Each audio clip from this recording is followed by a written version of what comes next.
Well, hello. Welcome. Happy Friday, my friends. It is good to see you. Let's see who's here today. Come on in, get yourself settled. It is noon Eastern here in Florida. As you can imagine, it is warm. Hey, Greg, what's up? My man, Greg Newby, is here in the house. Fernando, Everett, Diego, Deb, Cheryl. Hi, Cheryl. Angie Colee in the house. What's up, Angie? Angie knows a thing or two about closing deals and the head trash thereof, which we all deal with, and we're going to talk about today. I am here as your lifeline, my friends. Tane, what's up? Good to see you. Simon, Sherry, Royce, Peter. Good to see people coming in. Come on and get settled. Get yourself some. We have coffee and donuts at the front. They are vegan donuts, all natural, no sugar, and 100% synthetic. So enjoy your donuts. Okay, so here's what I'm going to do. I want this to be an open conversation today. And I want to hear from you. The reason I wanted to cover this topic today of closing and sales is because, frankly, we suck at it often as creatives. I imagine many of you here consider yourself a creative.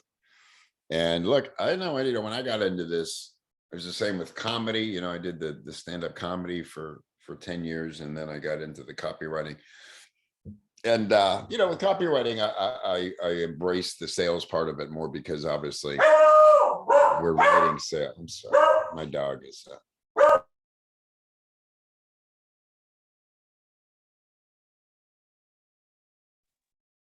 okay. Man. Hey, Jesse. Dude comes every day, same guy. He's never once threatened us. He's never once caused us harm. In fact, he's very polite and tries to like you. And that's how you talk to him every time. It's not nice. We're good. Thank you. We're fine. All right. All right, then keep her up, please, because I can't keep opening the door. All right. So oh, he's back. He's back. It's gonna happen again. Okay, sorry about that, guys. Jesse needs help. Jesse needs professional help. All right, so closing. Here's what I want to hear from you guys in the chat, if you would, please. I would say on a scale of 1 to 5, how comfortable are you with sales calls for your freelancing business? 1 to 5, 5 being super comfortable, 1 being cringe out. Pretty good. 3.5, 2. Huh. Okay, good. A lot of people right in the middle. Used to be 1, now a 4. Yeah. Right. That's so important, Angie. It gets easier. This is one of those things, guys, that definitely a 1, Sherry. Okay.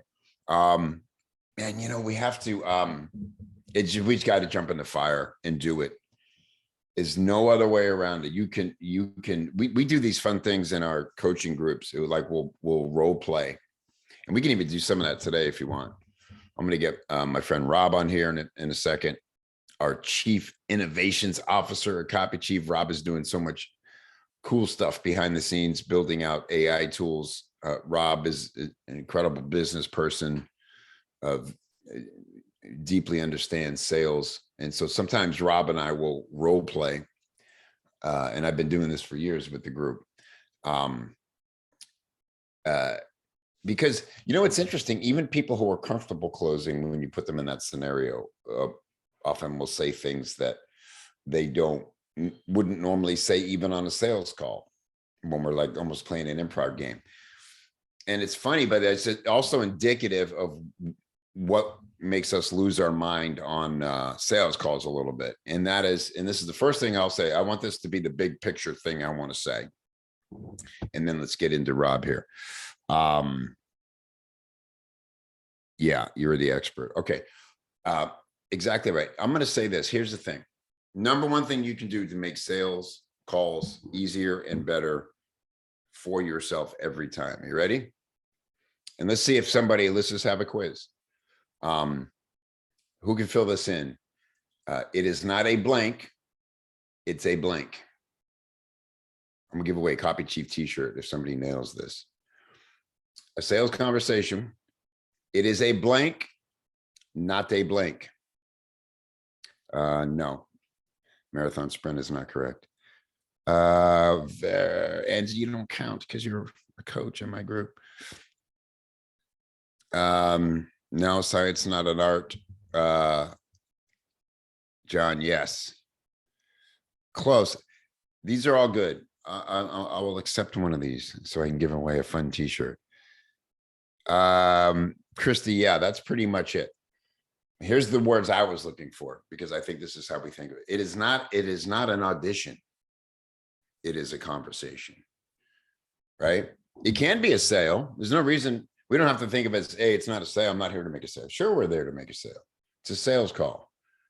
We're talking to a prospect who wants to hire us. If that takes 8 minutes and you guys decide, oh yeah, you're very clear on what you need, and I'm very clear that I can deliver it to you, and I've done it before, and here's exactly what it costs, and the call takes 8 minutes, and within 15 minutes, the money's in your PayPal.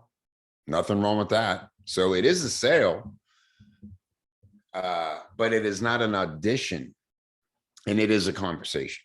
And so it doesn't need to happen all at once. And when we go into it thinking, I've got to close this person has money sitting on a desk for me that I just out of view, there's money they have for me, and I've got to figure out the magic combination of words that opens the box and lets me grab that money. It's not that, because we don't know how much money is there. We don't know what they want for us. We can't be thinking about that part. It is a conversation, not an audition. It's a conversation. Let's see who was the first to get closest to that answer. Sorry, Angie, you just know this all damn too well after coaching with me for, I don't know how many years. Yeah, Tane. Yeah, I'm going to say that because dialogue, not a pitch, right? It's not an audition. It's a dialogue. It's a conversation. Yeah. So if Tane, let's get Tane a Copy Chief t-shirt. I think that'll look really cool on him to boot. So who am I talking to? Jason, if you could reach out to Tane and get him that coupon. You can just go pick out anything you want out of a swag shop there, Tane. You enjoy yourself. All right, let's talk to my friend Spring Rob. I'm sorry. I'm going to be very straight with you guys. I slept like shit last night. I don't know what happened. I literally, those nights where you're just staring at, you start to drift off, and then you wake up and you're wide awake, and then that happens. And then next thing you know, it's like 4 a.m. That was last night. And I am not fully in my brain today. So I'm going to bring on someone who's always in their full brain. Don't move, Rob. I'll find you. And we're going to talk about closing. Does anybody want to come on with us and talk about hey,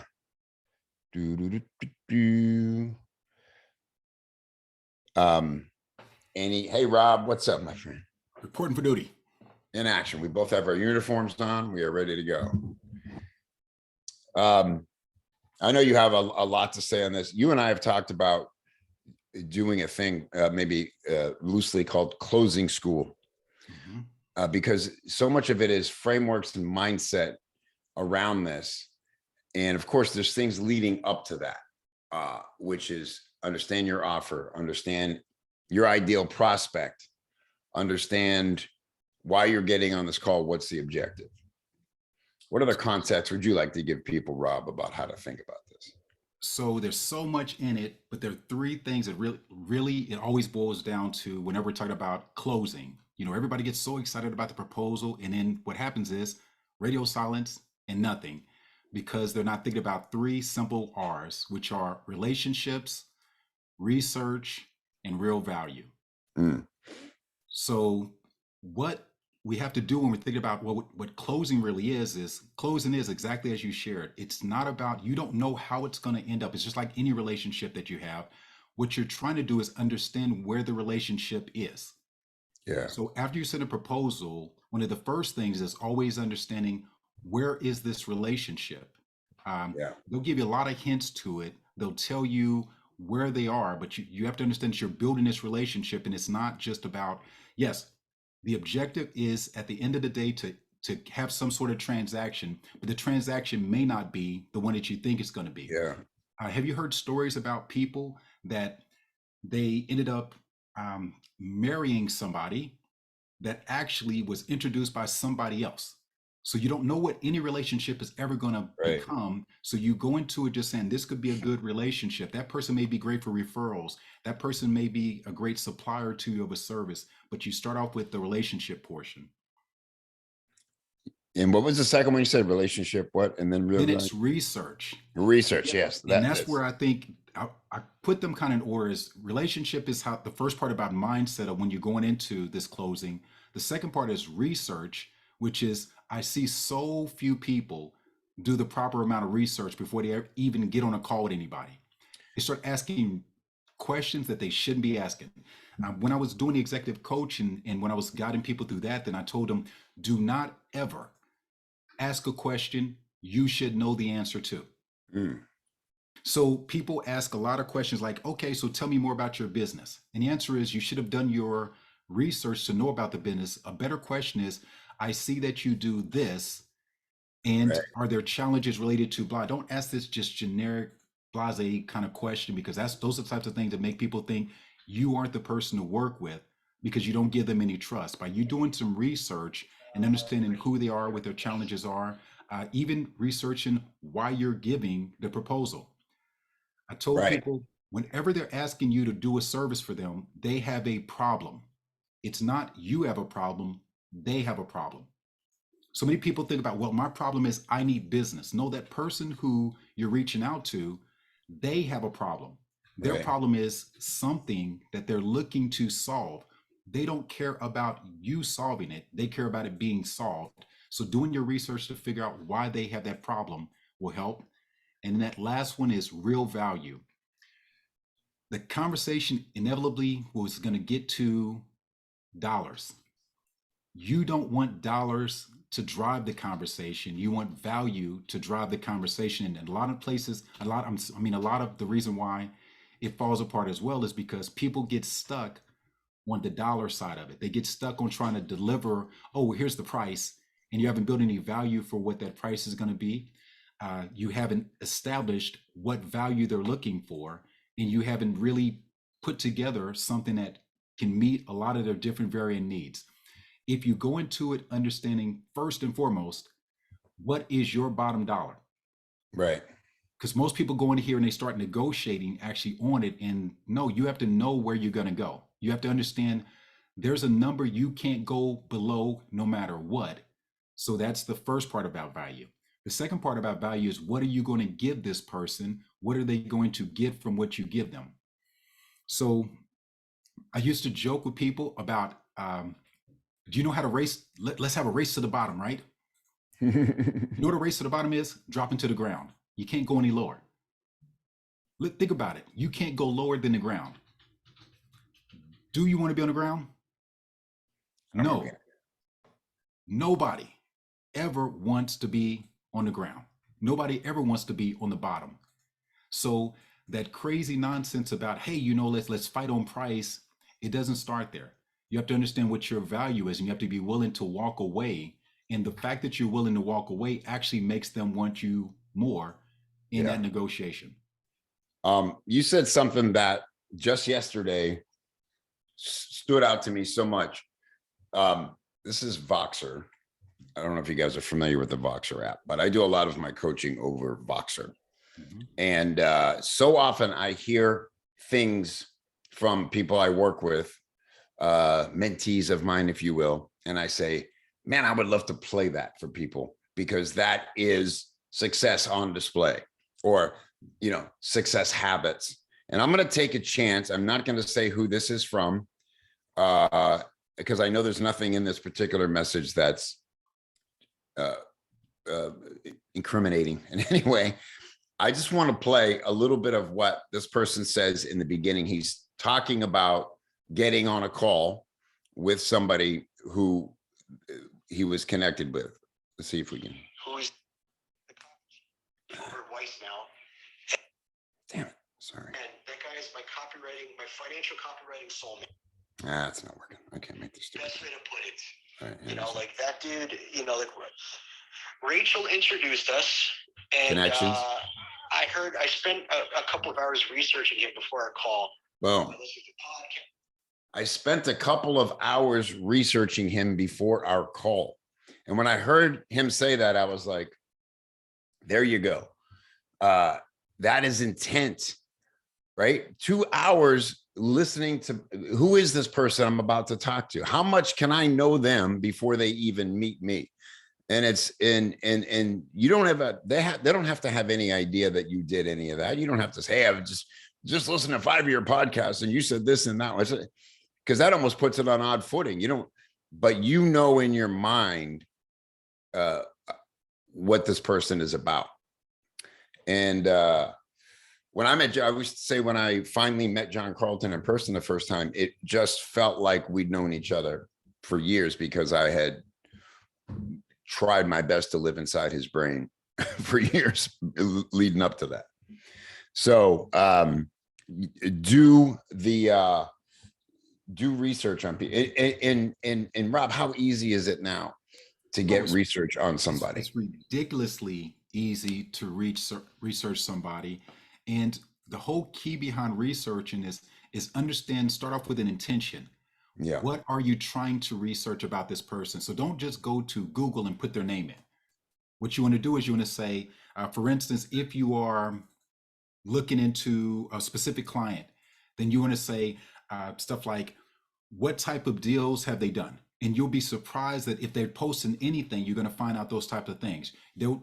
If they're doing anything that's social media related, then you can actually start to scrape that information from social media, because you go in and put in there, you go to their site, you go to their profile, and you find out the hashtags they have.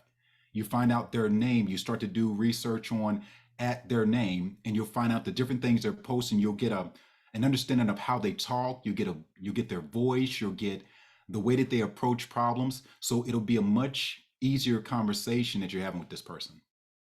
Exactly right. And if I haven't shared this with you before, quick little framework for how to go into any sales combo, because I think the most important thing is for you to talk the least, learn the most, and set the frame. There is a great book called You Can't Teach a Kid to Ride a Bike at a Seminar. It's an odd title, but it's a good book. It's on sales. And the basic takeaway of the book is that the person asking the questions controls the conversation. And you would be shocked at how much of your expertise you can put on display simply by asking good questions and good follow-up questions. And that's what I mean when I say the keyword audition. It's not an audition. When we think we're going into audition, we start to dance and hope, hit the notes right. And they ask us something and we're like, okay, I got this. I'm going to sound as smart as possible. That's not a conversation. That's somebody freaking out in front of you, right?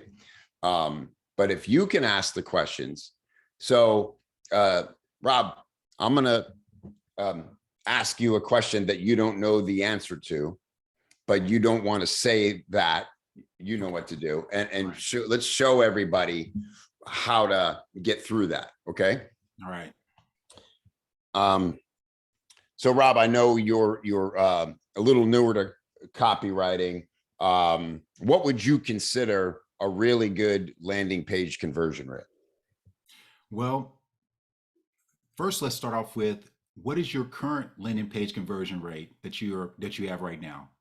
So if I can understand that, then it would help me to understand what you're trying to achieve. Boom. I mean, natural. It wasn't like he didn't bob around.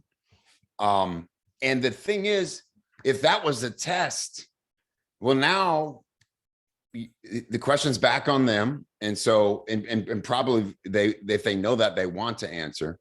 But the reason we don't do that sometimes is we're afraid they're going to go, hey, I just asked you a question and you're not answering it. That's not how people behave.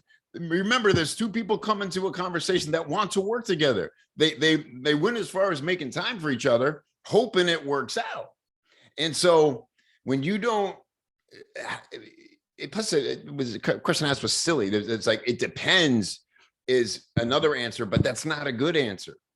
And so what Rob did is like, we don't need to get into it depends in a theoretical idea of what a good conversion rate is in different markets, different niches, and different. What matters is what's happening with you in your business right now. And how would you feel like literally when somebody asks you that question and it says that I'm focused on your business, I'm focused on what you need, then you immediately feel better. You say, hey, this person is trying to figure out what's going on with me. They're not just throwing to me some canned answer. Something else you were talking about, Kev, when you were talking about it's not an audition. One of the things that people can really like get in their heads is prepare, don't practice. Those two things are totally different. A lot of times I can tell when somebody has been practicing. Have you ever had somebody get on a call with you and it's like they're reading a script? They're just running down the lines. They won't listen to anything you're telling them. No matter what you try to tell them, they can't get off the script. You maybe even skipped further than the part they're talking about. You're like, we're not on that part of the script. But you won't listen to me and we can't have a conversation. And I've even said this many times actually on the phone with people. I said, stop reading the script. I said, if you want to make a sale, I said, I want to give you business, but you don't want my business because you won't listen to me. You're so stuck on practicing the script, you don't hear what I'm trying to tell you. And I'm telling you, I want what you have, but you're wasting my time telling me the parts that don't matter to me. Tell me the parts that matter to me because I have specific questions related to that. Right. And I'm even okay if you answer with a question back to me to make sure you clarified. But what I'm not okay with is you just go, oh, let me tell you about my company XYZ and we work with, and that. I already know that. Right. So don't practice and don't get in your head, oh, I can't wait till I get the chance to tell them this. Oh, I can't wait till I tell them this. The answer is prepare, have some notes, and it's okay. You can literally have bullet points in front of you, and they don't care if you're looking down to say, hey, let me just make sure that I explain that properly. You don't have to be perfect. You don't have to practice, but you just need to have the notes to be prepared to have the conversation that's going to move the needle and let that person know I can trust you. That's great. Love that. Relationships research, and then real value you covered. I want to hear, does anybody want to come on and ask a question? What's something that you really struggle with, or what's the question you fear most getting asked? Like, I'm really curious. I really want to know when you think about the stress of getting on a prospect call, what is it like? What pops into your head? Is it, what if I know a lot of it that I hear from people is I'm just afraid I'm going to look stupid, that, I'm going to get stumped, or they're going to ask me something I don't know, or I'm going to get exposed in some way. It's a vulnerable moment. So what about you? Do anybody want to jump in or come on? You can raise your hand if you want to come on with us. I would like to, Angie, are you camera ready? Have you met Angie yet, Rob? Yeah, you met Angie, and of course you did. We karaoke together. We karaoke. Oh my goodness. She almost dove out of a plane that night. Okay, Angie. Yeah, you don't have to go on camera, but I'm going to bring you on. Angie's a great example of this because I know that Angie used to live in her head a lot about stuff, And, you know, all the trouble happens in our heads. Sales is one of those ultimate examples of most things you worry about won't happen anyway. Yeah. You will spend I'm more time imagining all the horrible things that are going to transpire on a sales call than will ever actually happen. Hi, Angie.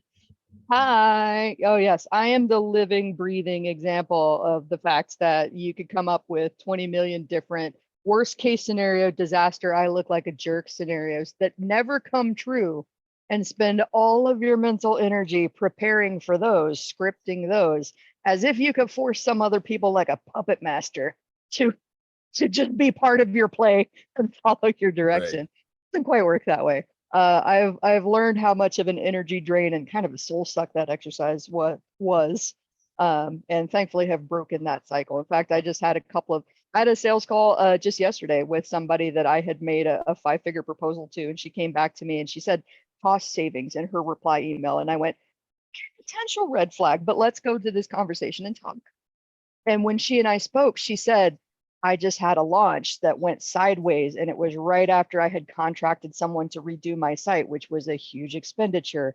And I really wanted to buy the biggest package from you, but I'm no longer in a financial position to do so, and spending that wouldn't be smart. So like, is there another way where we could do a piece of this project to keep it rolling forward for a little bit less of an investment right now? And then as I start to ramp up and hopefully the fall launch does better, we can work together more closely. So like if I made assumptions instead of just letting it be a conversation, if I practiced instead of what Rob said and prepared, and if I didn't leave an opening for her to tell me where she was at, I could have gone into that and been like, the price is the price. You better walk. Right, exactly. But instead you let it be a conversation. And you bring up another really good point. You hinted on it. One of the other biggest mistakes we make is we try to count other people's money before we even meet them. You know, like for instance, somewhere in the email exchange, they may have said, oh yes, well, I hired this person in the past to do this. And you're like, oh, and that suddenly becomes your beacon for what they'll pay. Like, okay, they hired X copywriter. I know they charge upwards of this. And so, oh man, I should charge more than I was going to, because I could see that we have no idea what that actual situation was. And it throws us off by trying to do other people's math for them. And I get the instinct to want to factor that in, but you got to throw all that out and just come with your price. And I love, like, Abby had such a great approach to that. And I think my style has kind of evolved to a combination of Abby and Orzechowski, right? So Abby's proposals, when she's talked to someone, she creates 3 or 4 different options at all kinds of different budget levels. But here's the thing, the budget level matches the effort that she's expending and the value she can deliver, right? It's not calculated on what I think I can get them to pay me. It's, I've asked you the questions about what you're trying to sell, your past results, what I think my work could do in terms of a potential increase, and I've calculated the value of this project based on that. And with Orzi, you know, the approach is this is my price, and I stand by the value. It's all about the value that I think I can deliver. And if you don't see the value, I either didn't do a great job or it's not a great fit, but none of this is personal. Yeah, exactly right. Same thing, different vibe. And the common thing between them in any successful framework like this is, you know, the price, that is the price. It's not really negotiable. Maybe some terms and some factors are adjustable, but it isn't, again, an audition where, ooh, if I, like a game show, if I say the magic number, I might leave here a winner. It's not. So something, oh, I'm sorry. Yeah, please, Rob, go ahead. Something else, watch this. Angie, do me a favor. Tell me I'm wrong. Say, Rob, you're wrong. Rob, you're wrong. Thank you. I appreciate that. And now I know something. That actually is very important. The reason why people are so afraid to ask, and the reason why people are so afraid to move forward, is because we don't have a willingness to be wrong. Do you know that every single day? Yeah. Every single day, I write down the words, I'm wrong. It's actually a practice that I have. And what it does is it numbs me from being concerned or caring or being so stuck on my ideas that I'm not willing to learn, that I'm not willing to unlearn, that I'm not willing to be numbed from the fact of being wrong. So I'm not afraid to pitch somebody. The biggest problem in pitching is, oh my goodness, but what if I'm wrong? Or what if they don't want it? What if I get rejected? So I literally tell people, just start numbing yourself to the rejection. It's okay. Walk around and ask somebody a random question on the street. You don't know them. You're never going to see them again. And if they look at you crazy, watch this. You're not going to die. You're not going to fall on the ground. Nothing bad is going to happen in your life. No's are your friend. Literally. You ever hear? Go ahead. Do you ever hear that Stephen King story? I read On Writing at least once a year. It's one of my favorite books, and I love Stephen King. But he talks about the rejection spike that he has hanging over his desk. He had like a little nail that he would hammer a railroad spike, I believe. Yeah. Well, he replaced it with a railroad spike once the initial hook that he had got so overweighted down with rejection letters that it fell off the wall, and he needed something heavier duty. So like if Stephen King is literally mounting rejection slips up on the wall as Stephen freaking King, yeah, just have fun with it. It's so true. Absolutely. I mean, that's just where it becomes a determination in a numbers game. And again, it's that intent of, okay, well, it's not, is it going to work on this for this person with this time? I know my career is going to work. I know this thing's going to work. And I'm just finding out if this person is part of the journey or not. 3 letters. Everybody's looking for those magical 3 letters, right? Every single person on this call today is looking for a yes, right? Everybody write yes in the chat if you're looking for a yes. So write why yes, why yes, 3 letters. Tina's the only person. Nope, not enough people. Come on, everybody write yes, yes, yes, yes, yes, yes, yes. All right. Now, do you want to know something very important? The only way to get to a yes is 3 other letters, okay? Those 3 other letters are ask, A-S-K. Everybody write A-S-K. You can't get a yes if you don't ask. So put those 2 3-letter words together and constantly think about that. You can't get a yes, which is what you're looking for, if you aren't willing to ask. Love it. Angie, thank you for coming on and sharing that. Always love hearing from you. And we will be seeing you in Nashville, my friend. In Nashville, where apparently there may or may not be jumping out of planes because Sam and I will be in the same room. We'll see. You guys have a little bit more runway, so to no pun intended this time. Last time you tried to do totally intended. I accept it. It worked out. Yep. All right, we'll see you there. Yeah, by the way, if somehow you don't know, copychief.com/Nashville, the event is selling out quickly. And it's just insane. I'm so excited about that. Also, I want to mention to you, RFL is happening. You see it behind me. See, that's my baby. That's why that's back there. I got 2 things that represent, really 3 things. We got the rocket for escape velocity. We got RFL, which is my original program, Real Free Life. And then we have Jack Kerouac, who is my guy. Yeah, we're born. Do you know this? I was born in the same hometown as the writer Jack Kerouac. And also he passed away here in St. Pete, where I live now, and where I used to do stand-up comedy. Therefore, I'm the only person, I think, in the world who can say, like Jack Kerouac, I was born in Lowell and I've died in St. Pete. You get me? Okay. And so RFL, first time I'm teaching it live in, about 2 years, maybe more, maybe 2-3 years. We got so busy with escape velocity. So many people want to get into copywriting that RFL stepped aside for a couple of years, but it's my baby. That's my course. I've taught it live 11 times in the past. I always teach it live, and this time's no different. And so it kicks off at the end of August. If you're interested, I've been emailing about it, and you can write to me directly, kevin@copychief.com. And I will tell you about the program. I will tell you that it is for people who are in the freelancer's journey from 3 beyond. And so if you are still trying to prove the model of getting paid and getting your first clients, escape velocity is for you. RFL is not something you're quite ready for yet. So, but if you are in a place in your business where you're like, how come I'm not famous yet? How come people don't know my name? Why am I watching all these other people who I've been doing this longer than them become famous for certain things and become specialists and respected, and I'm still like kind of running around trying to figure out what I do? RFL is for you to solve that problem. It's time to step out, be known, get respected, get paid like a specialist, and have people come to you instead of you having to do any cold outreach. Okay, that's what the program does. So that's happening now. Diego is raising his hand. Do we want to talk to Diego, our friend Diego? And then Rob, thank you for that document. Is that we should go through more of that.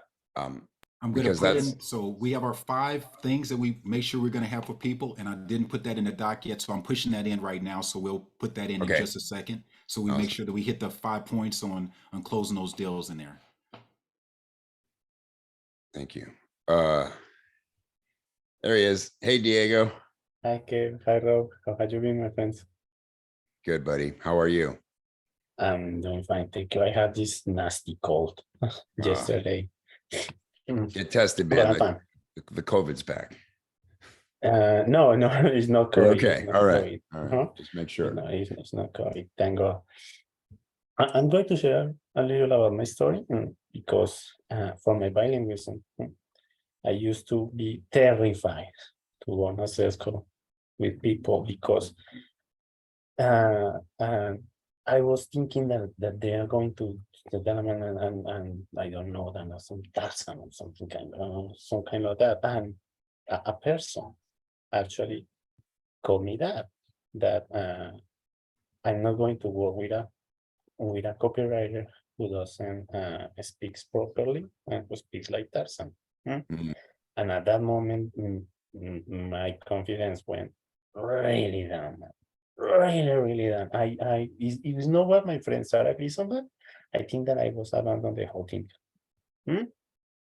So then I branded myself the Tarzan of Copy, and in LinkedIn you can find me there, and it's there, the Tarzan of Copy. And I share with everyone when I'm jumping on a sales call that I will be speaking a little like Tarzan, but I don't have to worry about that because I'm not going to write the continuation of Macbeth or something like that. I'm going just to write a landing page or something like that. And things started to flow a lot better. And when I decided to rerun myself after reading Chris Orsi's book. I offered 3 free services to some friends. 3 free services in exchange of testimonials, and the testimonials were so crappy. But after having the formula of Kev, I wrote the testimonials for them, and I send them to them, and I tell them that resend them to me on an email or to include those testimonials in my LinkedIn page. And those testimonials have helped me a lot because it's like Kev says, they own the truth. People that contact me now and sell those testimonials in my LinkedIn page own the truth that I'm an expert, even if I speak like Tarzan or something like that. I'm trying to worry with that, but I always have to think in Spanish and English in my head. It's something I don't know if you're ever going to pass through that. Smart. But I can do this. I can do this. Exactly. And you know, it's that early stage of where it's pure determination. It's like, just give me something to do with a purpose. Let me learn to do my work, and let me get at least testimonials out of it and legitimize myself. That's a smart thing to do. It's a great first step. And then you have some experience to speak from, and it's not all just theoretical. So I think that's a smart thing. Thank you, Diego. I'm gonna let you go and get back because I want to get into Rob's thing here. Appreciate you popping on. Diego is full of great tidbits, by the way. He's always mailing me like cool tools and things. All right, Rob, let's, you want to go through now? This is post prospect call we're talking about here now. And I'm glad we're getting into this because we all talked a little bit. We got some good tips on how to be more confident. Number one, like Rob said, relationships, research, real value. If you do some research, you will feel so much more comfortable on that call. You won't be guessing. You won't be, just know your audience. Two is, the other thing I hear where so many freelancers fall down is not following up, not being aggressive enough after the call, because they don't want to seem desperate and they don't want to be pests. So I'm glad we're getting into this part of it, Rob. Absolutely. So on the call, we promised you that we would give you all 5 things that are going to make sure that you're closing more deals. And I want to make sure that we hit all 5 of those things. So if you are ready, you all actually, we're going to send you a doc, but I want you to write these down first, because there's something about when you write something down, it just really triggers it in your brain. So everybody just write these down. If I can get you to agree to write them down, are you going to write them down for me? Yes, maybe, possibly, could be on a good day. C, yes, yes, yes, yes, yes, yes, yes, yes, yes, yes. Perfect, perfect, perfect. So they're aligned to those 3 R's that we gave before. The first thing that you must do to close more sales is deepen that client relationship. You have to go into that call, or if it's via email or it's via text, no matter what it is, you have to engage in a relationship. So the action is invest the time understanding who that person is, right? That's the first thing. So I would say the relationship must come first.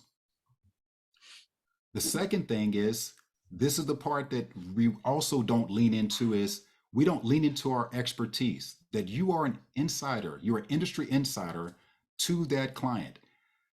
Make sure you own your expertise. Lean into it. Don't be afraid of it. It's not boasting or bragging if it's true. And the truth is, you are a part of the Copy Chief community. You've gone through different trainings. You've done a lot of research. You've done all these things to make sure that you are ready to handle that opportunity that came in front of you. I know everybody struggles with imposter syndrome, and it doesn't matter. Do you know that people all the way at the top of the ladder, they also struggle with that, because we never feel we're really there. And that's part of the human journey. The third thing is make sure that we're highlighting value over cost. You have to make sure that you anchor them to what the benefits are. I got a proposal recently and I had to go back to the person, give them some guidance. I said, hey, you're telling me all the things I get, but you're not telling me what I get from them. So highlighting value is, what do I get from the things that you're offering me? Don't tell me, well, I'm going to give you 5 of these and 4 of these and 3 of these and 7 of these, and you're going to have 150 of these. Don't tell me that. Tell me, I'm going to give you the exposure you want. I'm going to give you leads coming through your door. I'm going to give me something that I can actually tangibly understand that builds value with me, okay? So the fourth is, always be prepared with more than one offering. So I call it flexible offerings. So the fourth thing is, don't go in with a one-size-fits-all proposal. Even if you sent off, whenever you send a proposal, you shouldn't have a lot of choices on it. But when you're actually talking to the person, you should have a backup plan that actually has an offer above and an offer below what you offered them. Because as you're talking to them, you may find out they need more than what you're previously planning to offer them. And that's what I see a lot of mistakes happen as well, is people say, hey, well, this is what I offer. And the person starts asking them questions like, they're guiding them saying, I need more than what you're offering. And that person hasn't mentally prepared to be on that call and say, wow, it looks like you need more than what I even offered you before, and I can do blah, blah, blah. Or if this person is challenged with their budget or something else like Angie was talking about, then what you're able to do is you're able to say, okay, well, I can chop this up a little bit. And what I could offer is I could do this portion now while we build up to be able to do the other portions later. So having this variety of offerings is going to be another very important thing. Then we really tap on that thing and we really reinforce what Kev was talking about, which is the communication. And that communication has to be prompt, it has to be transparent, and it has to happen. It has to be prompt. In other words, if someone asks you a question, if someone is in this sales cycle with you, you know the biggest reason why people fall out is because you don't communicate with them. They ask you a question and you don't answer. So they think about the type of experience they're going to have if they're working with you. If I ask you a question and you take 3 days to answer it, what do I think is going to happen after I sign a deal with you? I think you're going to take 3 days to answer it, so I don't trust you and I don't want to work with you. So if you're in the process with a proposal with somebody, be tentative and aware. Understand you have to answer their questions quickly. You have to be ready to follow up with them, and you need to make sure that they can trust that you're going to be attentive to what they do. The other portion about that is transparent. 3 words that I love to hear when I'm talking to somebody about doing business with them. Those 3 words are, I don't know. I love for that person to share with me there's something that they don't know. And that I don't know should have a comma after it. So they should say, I don't know, but, and they can come, the answer could be, I don't know, but I'm a part of Copy Chief community and I'm surrounded by these professional marketers who can help me with that portion of it. And I have this expansive network of people who can assist with that. Or it could be, I don't know, but we can do some research together to find that out, because what you're asking is not something that's included in what I was going to do with you originally, but I do have the capability of leaning into that thing. So don't just leave it with an I don't know, but, and you give that next bit of guidance. So by doing those types of things, you really move the needle. Do you know, I've been using I don't know, I don't know for 20 plus years. And I literally just read an article that Apple uses that same test. Apple purposely asks in their interview process the question that they know the person should know. And then they make sure they try to see how long it's going to take the person to say, I don't know, because that tells them a lot about how difficult that person is going to be as an employee. It also tells them what this person is going to do as an employee. If this person starts making up an answer, or they start doing things that are going to be not so above the board, is that the type of person you want to hire? But by saying I don't know, we know that you're malleable, we know that you are engaged, we know that you have the capacity to be wrong, and that we can work with you. And that actually builds a lot of trust. And the intention to get it right. Going back to intention, Rob. It really puts somebody's intentions on display. Is the intention to be in the moment with you and say, gee, I don't know, but I'm sure I can find out, or we can work together to learn. And it'll be really interesting what we learn from that. That's a really good question. Well, now it's a lovely conversation full of intent of furthering our knowledge together. But BSing or these other things, I think of it like teenager instinct, because I have two teenagers, and my son is 19, and I've watched him. He's now on the other side of this kid-like instinct to kind of BS your way through stuff. He's a grown person now. My daughter's 17, and she's just getting on the other side of it. She still gets that little instinct sometime that kicks in and like, it's just when we're underdeveloped as humans, that's our default. And so when we put that on display as someone we want to come across as a pro, or we're trying to present ourselves as a pro, that's a deal breaker to BS. And doesn't it feel better to know you don't have to BS or make up the right answer, or try to fumble through and hopefully land on, the worst feeling ever is when you're like, I'm just going to start talking and pray some lucid words come out and get me out of this. God, get me out of this. And you're just, it doesn't go that way. And to me, there's a great freedom in that openness and transparency. Is like, I never have to BS. It's not American Idol. If I hit a sour note, we can laugh and we can talk through it. So Okay, cool. Rob, this is fantastic. I want to wrap us up here. Any other thing you want to add? Did you share the doc already? Are we sharing that, or are we? how are we I gonna make can't that share it available? through my link, but you can share it because I'm only able to go to the panelists. But yeah, you can absolutely share the I can link, share that and the it same. has Okay, guidance for selling the deal of freelancers post play proposal playbook, and it also ends with those five critical ways to close more deals. So yeah, it's ready for this is everybody great. to go in there and check it out. Fantastic. Thank you, Rob. Wow, man, even puts together. There you go. Oh, I just sent it to hosts and panels. Let me send it to everybody. Forgot to remind you guys. There we go. Great. Have that, save it, nice and simple. And thank you guys for being here, taking some time out of your. I'm glad this topic was important to you. I thought it was because it keeps coming up. You know what I noticed? Here's an interesting thing about tracking your email subject lines. Once a week on our team meetings, we just look at the subject lines that perform best.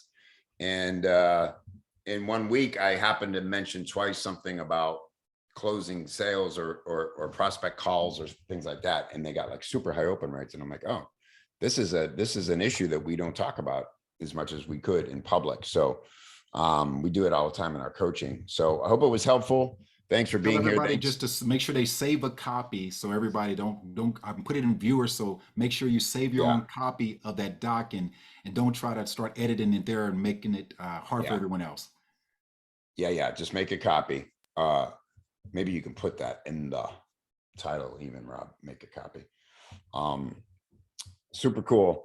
And yes, Kevin at copychief.com if you want to talk about RFL, copychief.com/Nashville. If you can join us, I promise you'll be so glad you were there. And the networking and the connections and the friendships and the insights, it's just going to be out of this world. So thanks, everybody. Happy Friday. Thank you, Rob Tillman. Thank you, Angie Colee. Thank you, Diego, for hopping on with us.